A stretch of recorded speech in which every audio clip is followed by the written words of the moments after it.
Alright, now for my favorite weapon category, the magnums. And the first one is the Smith & Wesson Model 29.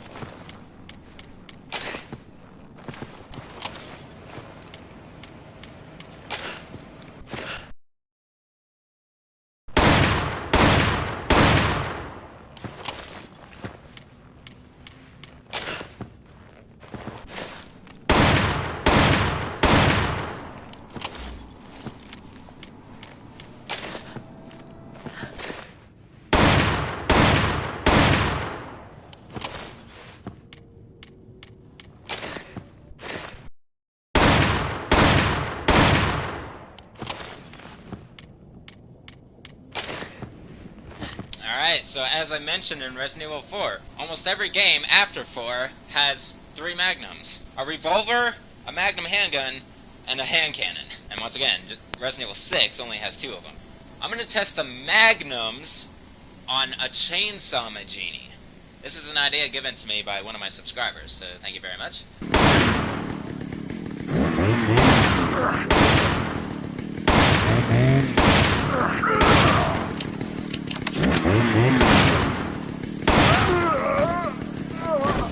So, 8 shots from the M29 to take down a chainsaw Magini.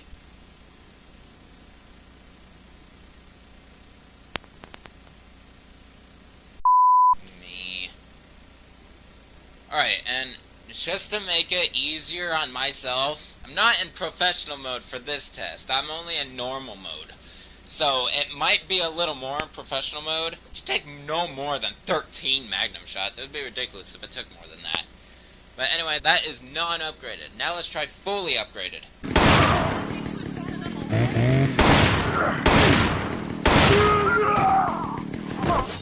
So only 4 shots this time when fully upgraded against the Chainsaw Magini. So, about double the firepower. Ha! Alright, that is it for the Smith & Wesson M29. Now for the next Magnum, the Lightning Hawk, also known as the Desert Eagle.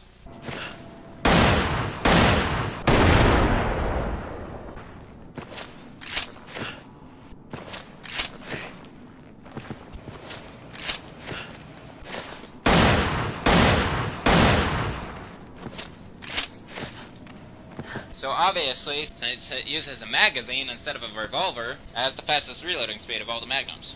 Alright, let's test the Lightning Hawk on a Chainsaw Magini.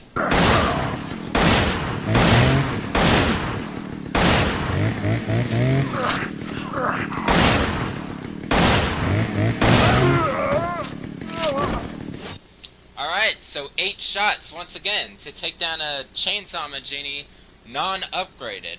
So has a similar starting firepower to the M29. And now let's see it fully upgraded.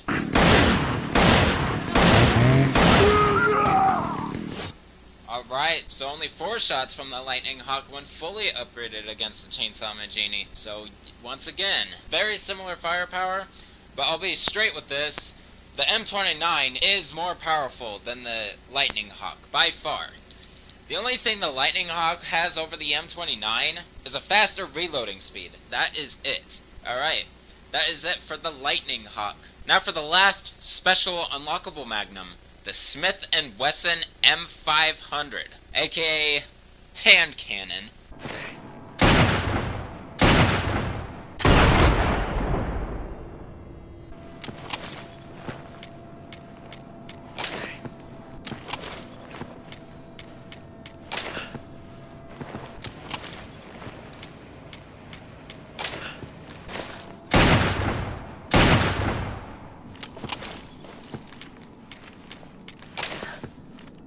Alright, what a recoil. Same as Resident Evil 4 with the hand cannon. That's the same exact gun, by the way, the Smith & Wesson M500. It was the gun used in Resident Evil 4 as the hand cannon. Alright, let's test the M500, aka hand cannon, aka elephant killer, on a Chainsaw Magini.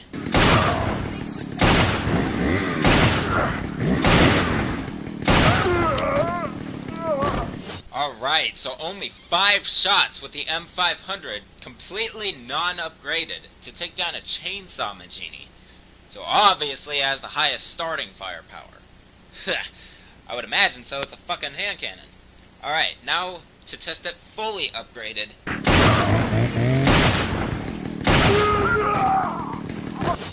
Alright, so only 3 shots when the M500 is fully upgraded to take down a chainsaw Magini. That obviously proves the M500 is the most powerful magnum. Yeah, it has a firepower of 5,000 when fully upgraded, which makes it the most powerful firearm in the game, excluding the rocket launcher, of course. So, my opinion, the M29 is the best magnum to use, because the M500 is the most powerful, but everything else about it, the other two magnums beat. The M500 only has 6 bullets when fully upgraded, so you'll be reloading constantly. Its recoil is so massive, it takes forever to get the next shot off, but its firepower is badass. That's the only thing about it. So the M29 is the magnum I recommend. Alright, before we conclude the magnums, of course I'm going to do my awesome magnum tradition, taking the most powerful magnum fully upgraded to a standard Magini's head, and watching the explosive result headshot, and adding my reverse and slow-mo effect to it as well. Twice.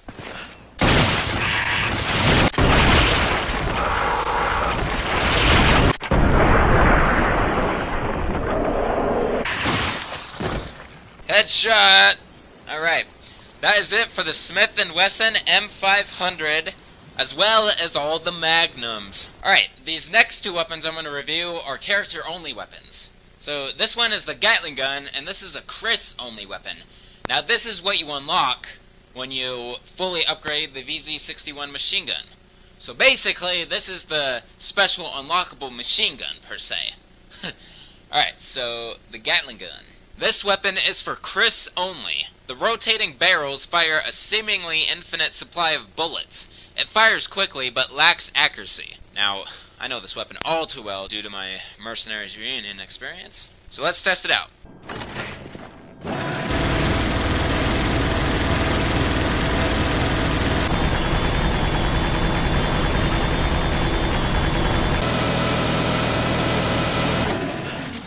I love the fact that the Gatling gun made a comeback since Resident Evil 3. Alright, let's test this. I know Magini, it takes only 3 shots, so I could test it on regular Magini, but I think it would be better off if I test it on a big man Magini. So let's do that.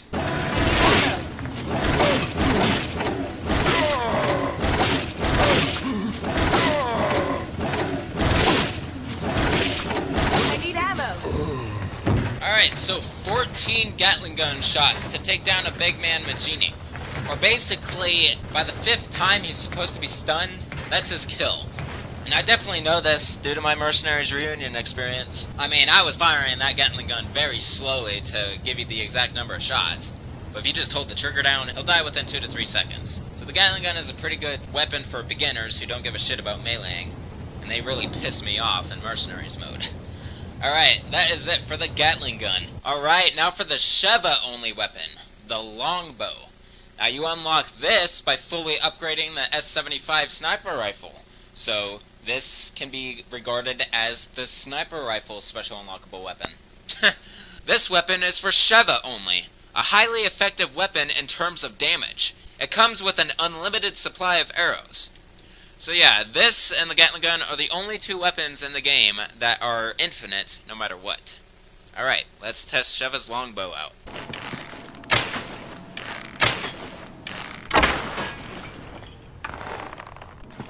Alright, so this is the only weapon that doesn't use a laser. You kind of have to rely on your own judgment of accuracy when it comes to this weapon, but it kind of homes in on the enemy if you aim close enough, so it's not too bad. I know this weapon is too powerful for a standard Magini. Those arrows are really powerful. So I'm going to test this on a big man Magini.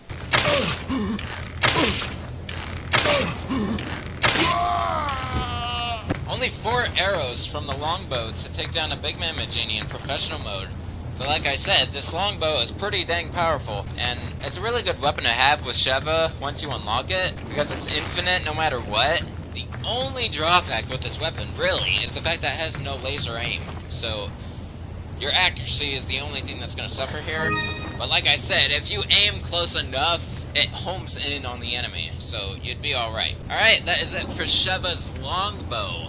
Alright, now for the one and only fundamental weapon, I think.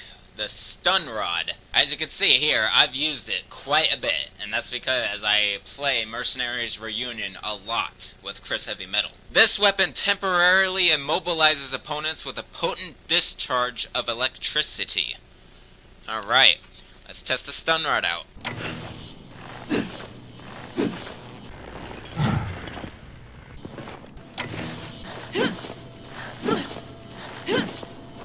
Alright, I know exactly the number of strikes it's going to take this thing to kill a standard Magini, but I'm going to keep it surprised. Let's test the stun rod on a standard Magini. Alright, only 2 hits with the stun rod to take down a standard Magini, which is really odd because I play Mercenaries Reunion with Chris Heavy Metal a lot, and it usually always takes 3 hits, not 2. So I'm kind of confused on that matter, but depending on the situation, I guess it could take between 2 and 4 hits with the stun rod to take down a Magini, depending on where you are in the game, what game mode, and, like, I don't know, whatever else. Alright, so that is it for the stun rod.